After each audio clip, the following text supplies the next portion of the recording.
Five times Vitthal Joshi या व्हिडिओमध्ये आपण मी तुम्हाला सांगितलं होतं की मी स्वतः मुंबई उच्च न्यायालयामध्ये जाऊन कल्याणमध्ये एका सेंटरवर म्हणजे फर्स्ट शिफ्टलाच सेकंड शिफ्टचा पेपर आला होता किंवा फर्स्ट बॅचला सेकंड बॅचचा पेपर आला होता, त्या संदर्भात माहिती देणार आहे.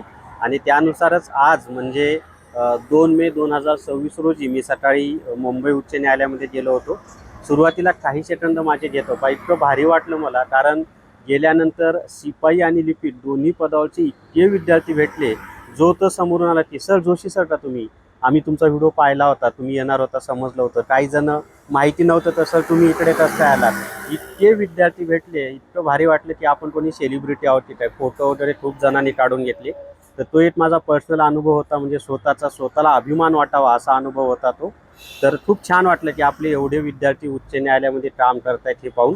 मग आता आपला जो महत्त्वाचा मुद्दा आहे, तर हे जे आहे ना, हे सगळं जे सामान्य प्रशासन विभाग किंवा पर्सनल डिपार्टमेंट आहे त्यांच्याकडे आहे हे सगळं.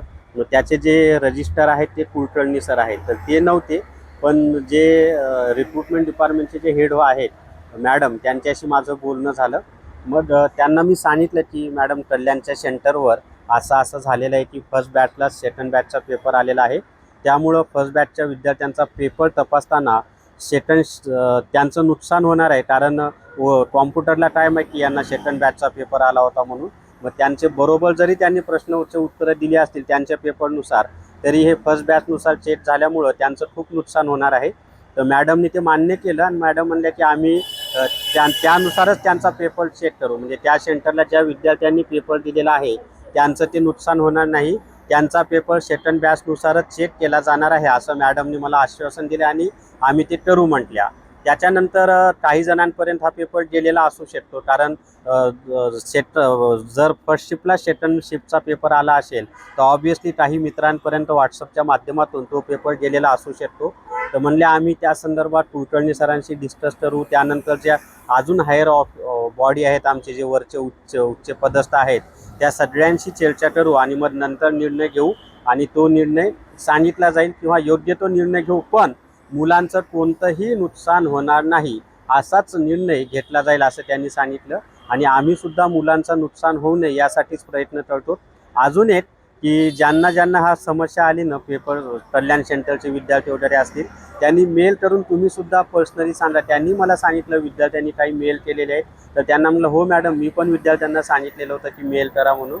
तर विद्यार्थ्यांनी मेल केलेले आहेत, तर अजूनही तुम्ही मेल करू शकता. रिक्रुटमेंटचा त्यांचा जो ईमेल आहे त्याच्यावर ते प्रत्येक मेल वाचतात आणि जरी रिप्लाय नाही दिला तरी त्याची दखल घेतली जाते असं मॅडमनी मला सांगितलं. त्यामुळं तुमचे काही समस्या असेल तर तुम्ही थेट त्यांनी जो ईमेल आय डी दिलेला आहे त्या ईमेल आय डीवर मेल करू शकता. तर आता कल्याण सेंटरवर फर्स्ट शिफ्टमध्ये ज्या विद्यार्थ्यांनी पेपर दिला ना, त्यांनी टेन्शन घेऊ नका, तुमचं नुकसान होणार नाही असाच निर्णय ते घेणार आहेत. आणि तुम्ही जो सेकंड शिफ्टचा पेपर दिला आहे त्यानुसारच तुमचा पेपर तपासला जाणार आहे असं सुद्धा मॅडमनी मला सांगितलेलं आहे. तर मी गेलो, त्याचा फायदा झाला कुठेतरी, आणि आपला हेतू तोच होता की विद्यार्थ्यांचं नुकसान होऊ नये. आता राहिला प्रश्न, फर्स्ट शिफ्टला पेपर आल्यामुळं तो ऑलरेडी बाहेर आला आहे पेपर, आणि तोच ॲज इट इज सेकंड शिफ्टला झालेला आहे. तर मग त्याची ते इन्क्वायरी करणार आहेत, चौकशी करणार आहेत आणि त्यानंतर योग्य तो निर्णय घेतील. पण विद्यार्थ्यांचं कोणतंही नुकसान होणार नाही असाच निर्णय माननीय उच्च न्यायालयामार्फत घेतला जाणार आहे, हे सर्वांनी लक्षात ठेवा. तर हाच अपडेट मला तुम्हाला द्यायचा होता आणि यासाठीच मी गेलो होतो.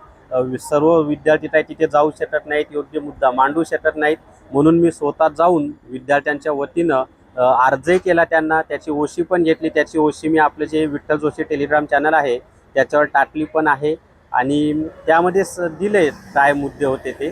तर अशी एक आजची व्हिजिट झाली मित्रांनो, आणि तुमच्या वतीनं मी उच्च न्यायालयामध्ये जाऊन तुमची बाजू मांडली. माझ्या वतीनं जेवढं मला करता येईल तेवढं मी केलेलं आहे. आता पाहूयात कोर्ट काय निर्णय घेत होते. पण त्या सेंटरवरच्या फर्स्ट बॅचच्या विद्यार्थ्यांनी टेन्शन घेऊ नका, तुमचा पेपर योग्यरित्या तपासला जाईल.